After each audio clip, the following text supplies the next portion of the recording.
Ako si Maria at ito ang aking kwento.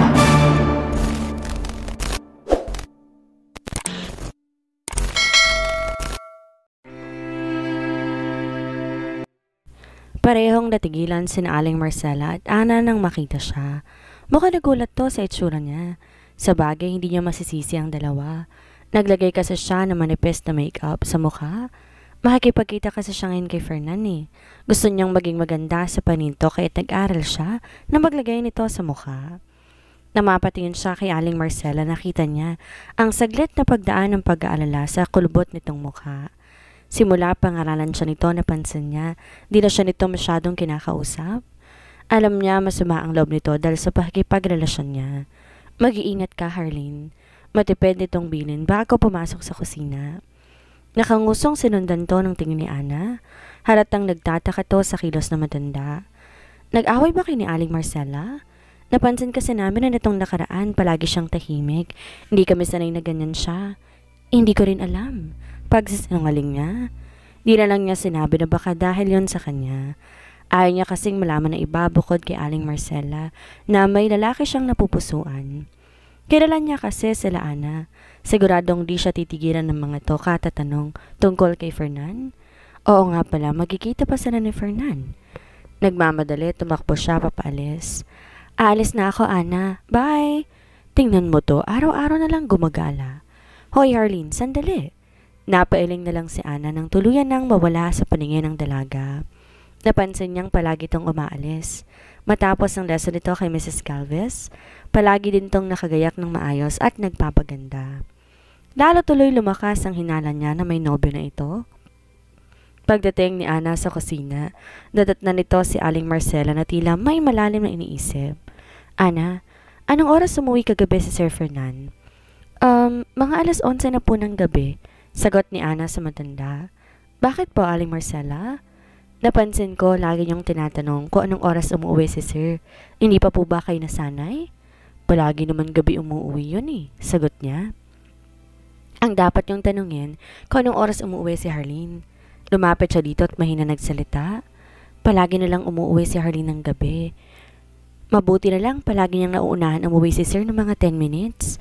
Paano kung malaman ni Sir na late siyang umuwi araw-araw kahit na hindi siya nagkukrew?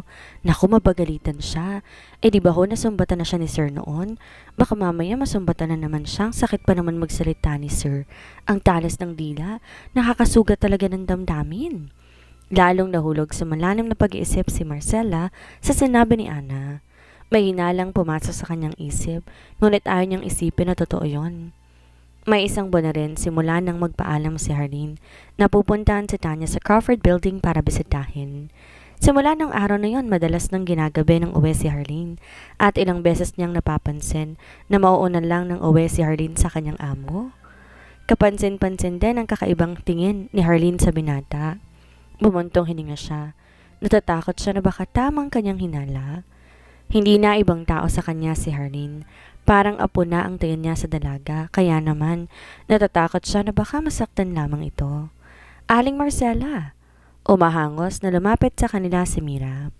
Kagaya nila kasambahay din to sa mansyon. May mga naghahanap kay Harleen? Nataranta si Ana. Si Ma'am Ines? Umiling si Mira. Naku hindi, pero ang sabi nila kailangan nilang makausap si Harleen. Di ko alam anong kailangan nila pero mukhang mahalagang sadya. Dumito muna kayo, ako na ang bahalang kumausap sa kanila. Tapusin mo muna tong ginagawa ko, Ana. Sige ho. Mahigpit na pinagbabawal na magpapasok sa villa ng mga hindi kilalang tao. Kaya naman hanggang sa main gate lamang ang mga taong naghahanap kay Harleen.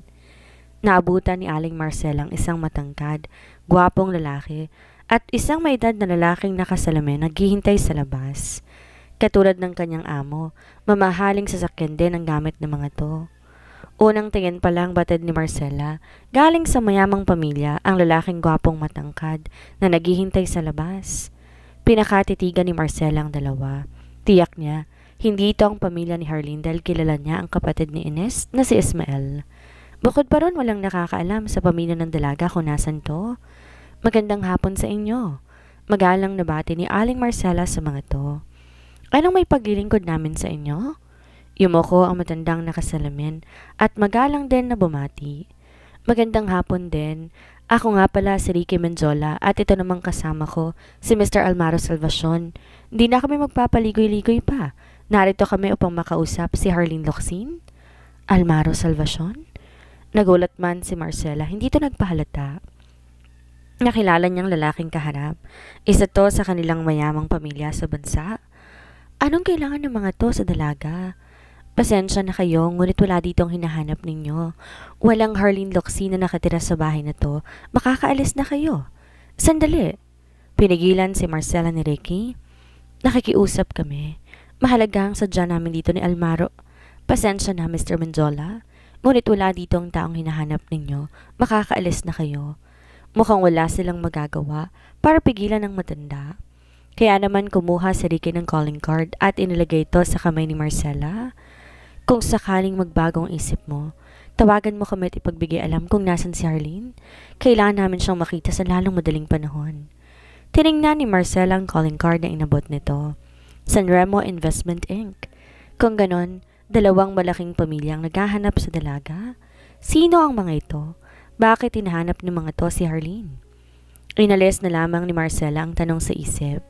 Di na mahalaga kung sino ang mga ito. May utos ang kanyang amo na kailangan sundin at ito ay ang itanggi sa lahat ng magtatanong kung nasa villa ba ang dalaga.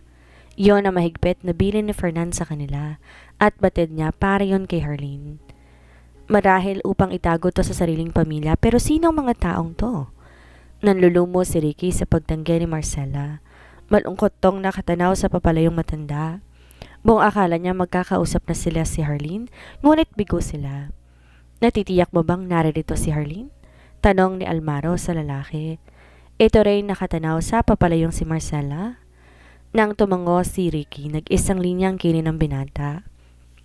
Naging palaisipan sa kanya, bakit yung tinanggi na matanda? Bago sumakay ng kanyang sasakyan, nalingon ni Almaro ang malaking villa. Crawford. Pagdating sa ospital, dumiretso sila ni Ricky sa silid kung nasan si Luther Sanremo. Nang makita ni Lucy ang binata, agad niya tong nilapitan ngunit nilagpasan lamang siya. Sa kabila ng pagkainis, ngumiti ang dalaga upang pagtakpan ng pagkapahiya. Kakaiba ang sigla sa mukha ng matanda na makita si Almaro at Ricky. Luminga ito. Umaasang makikita ang babaeng nais niyang makita. Dagling na bura ang sigla sa mukha ni Luther nang mapagtanto na hindi kasama ni Almaro ang babaeng gusto niyang makita. Nasaan ang apo ko? Matigas ang tinig na tanong ng matanda. Nasa mukha ang pagkabigo. I'm sorry, Lolo Luther. Sa ngayon, di namin siya madadala sa iyo dahil ayon sa nakausap namin wala siya sa bahay na yon. Anong wala? Umawak sa dibdib si Luther. Kinapusto sa paghinga. Nataranta naman ang anak nitong si Agnes maging ang apo na si Lucy. Tumawag kayo ng doktor. Magmadali kayo. Utos ni Agnes. Nag-aalalang hinawakan ng kamay ng ama, ngunit tinabig to na matanda. Almaro, nalalabi na lang ang oras ko sa mundong to. Bago ko tuluyang mawala, gusto kong makita ang apo ko. Gusto ko siyang makasama.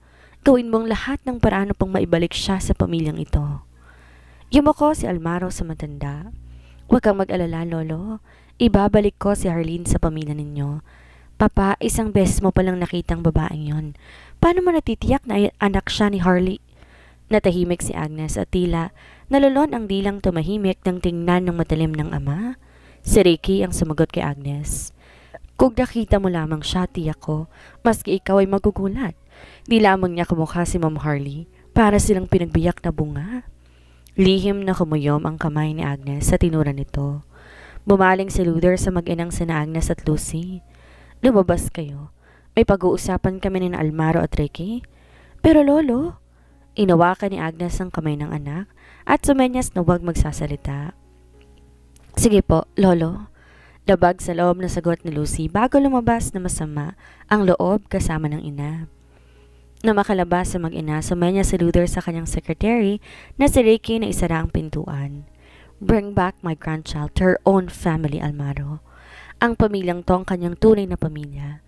May tiwala ko sa kanya na maibabalik mo siya. Tumango si Almaro. Malaki ang tiwala sa kanya na matanda. Hindi niya to bibiguin. Matagal nang magkaibigan ng kanilang mga pamilya. Ang tiwala ng kani-kanilang pamilya ay lalong tumatag sa paglipas ng mga taon at di niya sisirain ang tiwalang binigay nito sa kanya. Tutulungan niya tong maibalik ang apo sa pamilya ng Sanremo at gagampanan ng papel niya sa buhay ng apo nito. Mommy, please do something. Hindi ako papayag na makuha ng babaeng yun lahat kapag bumalik siya. Mangyak-ngyak na sentimiento ni Lucy sa ina. Nanatiling kalmado si Agnes sa paghurumentado ng anak. Lalo namang sumama ang loob ni Lucy. Di pa rin siya nakakabawi sa pagkapahiya na naranasan nilang mag-ina sa loob ng silid ng abuelo kanina. Nakakainis Almaro. Bakit siya pumapayag utusan siya ni Lolong hanapin ang babae na hindi naman niya kilala?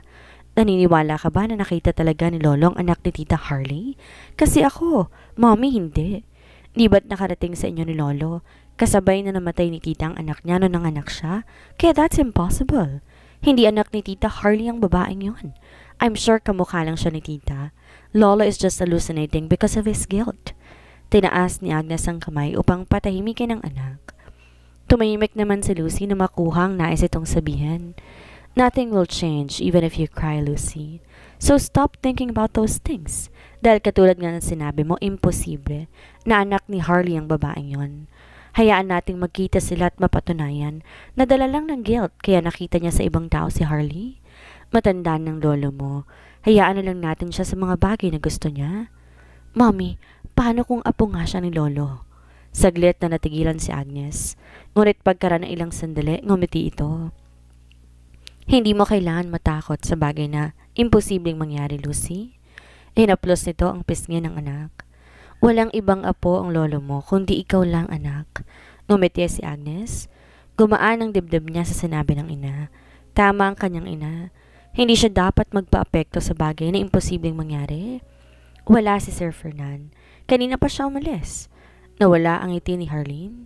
Akala ko kasi nandito siya, kaya dinalhan ko rin siya ng baked macaroni na niluto ko. Lumipad ang ngiti ni Tanya. Thank you, Harleen. Ang sweet mo talaga. Palagi ka na lang may dalang pagkain sa akin. Look at me. Umirap to sa kanya. Lumalapad na ako dahil sa'yo. Siya nga pala, mabuti na rin sigurong hindi mo naabutan si Sir kanina. Mainit kasing ulo niya pagkatapos sila mag-usap ni Ismael. Galing dito si Kuya? Huwag kang mag-alala, kanina pa siyang wala. Sabi agad nito na makitang namumutla siya. Sa palagay ko ay may pinagtalunan sila sa loob kanina. Kahit kasi Sir Ismael hindi maipinta ang mukha nang lumabas siya. Ano kayang pinagtalunan ng mga ito? Hindi kaya dahil to kay Ate Ines niya? Lumapit si Tanya sa kanya, mahinang bumulong. Alam mo ba, may bali-balitang kumakalat sa buong building ngayon. Ayon sa mga narinig ko, may ibang babae raw si Sir Fernan bukod kay Ma'am Ines. Dumagondong ang dibdib niya sa kaba. Baka naman chismis lang, aniya. Kaya kinailangan talaga nilang mag-ingat dahil maraming matang nakabantay sa kanila. Chismis man o hindi na nakapagtataka yun. Hindi lang kasi kilala si Sir. Di siya babaero pero pag magkalayo sila ni Ma'am Ines at babae nang lumalapit sa kanya, he's willing to grab those opportunities. Di naman santo si Sir eh. Sabi nga nila, men will always be men. Inabot sila ni Tanya ng hapon sa pagchichikahan habang tinatapos itong trabaho at naghihintay sila ng 5:00. Kanina pa gumugulo sa isip niya, sinabi nito kanina. Ibig sabihin, hindi naging tapat si Fernan sa atin niya nung sila pa? Naalala niya ang babaeng inakala niya na sinasaktan noon ni Fernan. Nung naging sila at paulit-ulit na may nangyari sa kanila, naging malinaw sa kanya na hindi sinasaktan ni Fernan ang babae. Nagtatalik ang mga to. Ayos ka lang, Harleen? Nag-aalalang tanong ni Tanya nang mapansin ang paghawak niya sa kanyang dibdib na biglang kumirot. Ayos lang ako. 5:00 na't natapos na rin si Tanya sa mga office works pero wala pa rin si Fernan. Nasaan kaya ito? Di kasi ito nagte-text or tumatawag. Di niya naman ito po pwedeng tawagan dahil yon ang bini nito sa kanya. Dahil maaga pa naman at inayos siya ni Tanya na kumain sa labas. Treat daw nito at bawal siyang tumanggi. Nilibot niya ang tingin ng restaurant na kinakainan nila. Mukhang mamahalin ng mga pagkain dito. Tanya, bakit dito pa tayo kakain? Kala ko ba nagtitipid ka dahil nag-iipon ka? Bahala kasi nitong bilhan ng magulang nito ng lupa sa probinsya. Kaya nagtitipid to at nag-iipon. Ano ka ba, Harleen? Minsan lang naman eh. Tsaka hindi ako manghihinayang manlibre. Lalo na kung ikaw naman ang ililibre ko. Sa gilid sila umupo, glass wall ang pader, kaya't kitang-kita mga tao sa sakyan na dumaraan sa labas. Kahit alas 6 na ng gabi, nagmistulang umaga dahil sa malakas na liwanag na nagmumula sa mga poste at kusaling naroon. Alam mo ba, kinukulit ako ni Sir Conrad na pabalikin ka. Miss ka na ng buong team. Ang sabi ko nga hindi ka na babalik dahil mas kailangan mong tutukan ng pag-aaral mo. Ang daming sinasabi at kwento ni Tanya habang kumakain sila. Ang babait talaga ng mga ka-team nila dahil inaalala pa rin siya. Pati si Sir Conrad mabuti rin. Kahit di siya pumapasok, handa pa rin tong tanggapin siya anumang oras na bumalik siya. Inabot sila ng 2 oras si Tanya sa pagkukwentuhan. Pareho silang nalibang, hindi na nila namalayan ang oras. Namilog ang mata nito habang nakatingin sa entrance ng restaurant. Dahil nakatilikod siya sa entrance door at lumingon siya dito, nakita niyang isang matangkad na lalaking pumasok. Kasing laki to ni Fernan at gwapo rin, mukhang malinis at mayaman. Kilala mo siya? Umawak si Tanya sa pisngi, kagat ang labing tumango. Napipina yata ito dahil dito agad sumagot. Nakatingin lang to sa lalaki na ngayon, tinatahak ng daan papunta sa VIP table, kung saan tayong mayayaman lang po pwedeng umuko pa dahil sa mahal ng presyo nito. Nagiging 10 doble daw ang presyo ng pagkain doon, sabi ni Tanya. At may mga dish na dito lang po pwedeng iserve. Oo naman no, kilala din ang pamilya nila sa business society. Inarang pa nito ang palad sa gilid ng bibig para bumulong sa kanya. Siya si Almaro Salvacion, ang CEO ng Salvacion Empire at kaisa-isang tagapagmana ng kanilang angkan. Ang pamilya nila ng Sanremo ang isa sa marutal na kalaban ng mga Crawford. Ang dami niyang nalaman dahil kay Tanya. Pwede rin palang magkaroon ng kaaway dahil lang sa negosyo. Teka, di ba si Sir Fernan yun? Inuso ni Tanya ang restaurant sa tapat ng kinakainan nila. Si Kuya Fernan nga, bawi niya. Siguradong magtataka to kapag hindi siya nagkuya sa binata. Tumayo siya at kumaway para kunin ang pansin nito. Glass wall naman ang pader kaya't alam niya na makikita siya nito. Hinila siya paupo ni Tanya. Ano ka ba? Nakita mo naman nakasimangot eh.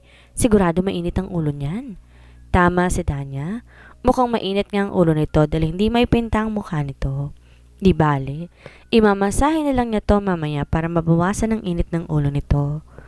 Nagulat siya na maya-maya may babae ring lumabas ng restaurant.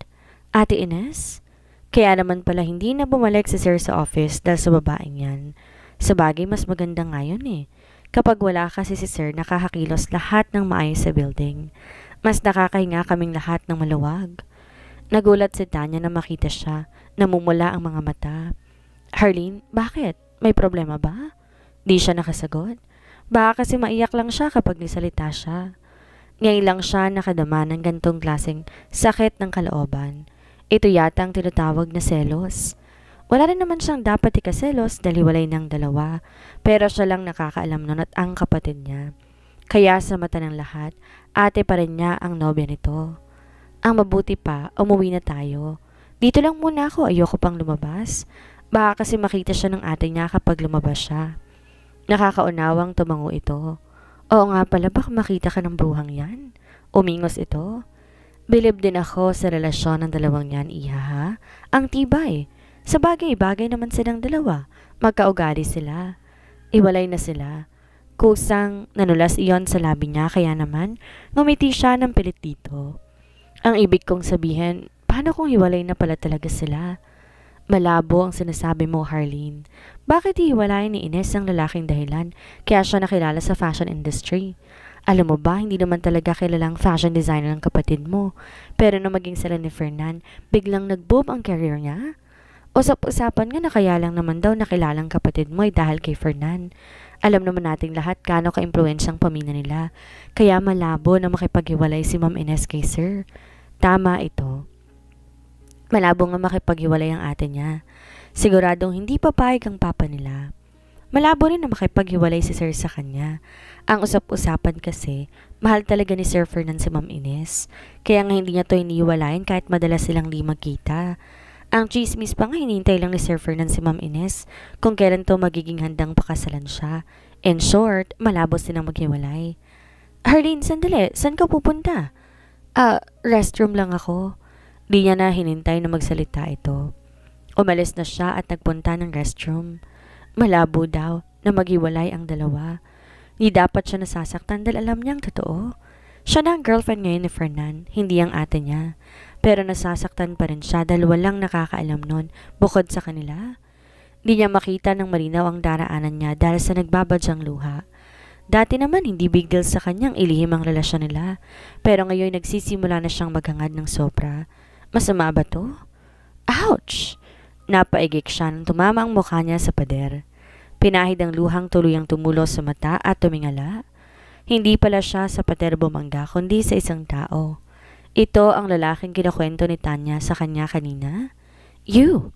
Awang ang labing sambit nito. Parang di makapaniwalang makita siya. Sorry po, mister. Yumuko siya habang nakangawi, nakahawak sa ilong. Wait! Pigil nito sa kanya. Tumingin siya sa kamay nito na nakahawak sa braso niya. Oh, I'm sorry. Bumitaw to sa kanya. If I'm not mistaken, you're Herlene, right? Hindi ka dapat nagtitiwala sa mga taong di mo kilala. Naalala niyang bilin ni Aling Marcela sa kanya, pero nakapagtataka, bakit alam nito ang pangalan niya? Napukaw siya nang tumunog ang cellphone niya, si Fernan. Parang bula na wala ang sama ng loob niya na makitang tumatawag ito. Pasensya ka na, mister, pero hindi akong hinahanap mo. Ano na? Bitawan mo nga ako? Aniya na muli siya nitong hawakan sa braso. Naalala niya ang matandang lalaki na bumastos sa kanya noon. Hindi siya papayag na mabastos siya ulit ng kung sino lang. Look, kung iniisip mong masamang tao ako, nagkakamali ka. Wala siyang pakialam kung mayaman to at isa sa tinitingala sa business society. Nagmamadali siyang tumakbo nang mabitawan siya nito pagkatapos nitong sipain sa binti. Ang Kuya Fernan lang niya talagang mapagkakatiwalaan niya ngayon. Tanya, umihingal na tawag niya sa kaibigan. Yung lalaking mayaman, sa palagay ko bastos siya. Ha? Sino? Sandali lang. Di na to nakapalag nang hilahin niya nito sa kamay, palabas. Sandali nga, bakit lumabas ka agad? Mabuti na lang nakalis na sila Sir Fernan. Paano kung hindi? Di nakita ka ng ate mo. Palatak nito na makasakay sila ng taxi. Tsaka sino bang sinasabi mong bastos? Di niya to nasagot na mag-ring ulit ang cellphone niya. Mabilis na tong tinago sa bag niya. Nakita niya kasi nakatingin si Tanya sa kanya. Pero may salawin yata ang mata nito dahil nakita agad at nabasa sinong tumatawag sa kanya. Fernan? Hindi mo siya kinukuya? Oo. Bakit ko siya kukuyahin naiinis ako sa kanya? Tsaka hindi ko naman siya kapatid. Palusot niya. Sa bagay, tama ka. Tumunog ang cellphone nito na agad naman itong sinagot. Tumingin to sa kanya at sumagot ng oo sa kausap bago binaba ang tawag. Herlene, si Sir Fernan hinahanap ka sa akin? Duda tong tumingin sa kanya. Ngayon lang tumawag sa akin si Sir na hindi related sa trabahong dahilan. Umamin ka nga. Ano kaya ang mangyayari kapag nalaman ni Herlene ang tunay niyang pagkatao? Magkita na kaya sila ng lolo niya? At malaman na kaya ang pinakatatagong lihim ni Herlene tungkol sa relasyon nila ni Fernan? Yan ang ating aalamin sa susunod nating kabanata.